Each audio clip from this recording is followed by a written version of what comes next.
এখন পর্যন্ত আসন্ন টি-20 বিশ্বকাপের জন্য দল ঘোষণা করেনি পাকিস্তান। এজন্য তারা আরও দিন তিনেক সময় নিতে পারে বলে জানিয়েছে দেশটির সংবাদ মাধ্যম।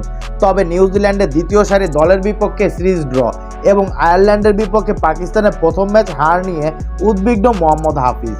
যদিও নিজের দেশকে তিনি সেমিফাইনালে দৌড়ে রেখেছেন।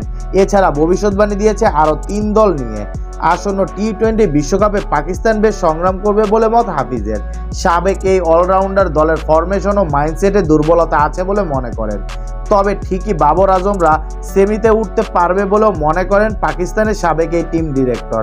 হাফিজ বলেন, দেখুন, একজন পাকিস্তানি হিসেবে পারফরমেন্সকে পাশ কাটিয়ে আমার মন সবসময় পাকিস্তানের পক্ষেই থাকবে, কিন্তু বাস্তবতার দিক তাকালে আমার মনে হয় পাকিস্তান বিশ্বকাপে বেশ সংগ্রাম করবে। এরপর পাকিস্তান দলের দুর্বলতা চিহ্নিত করেন হাফিজ।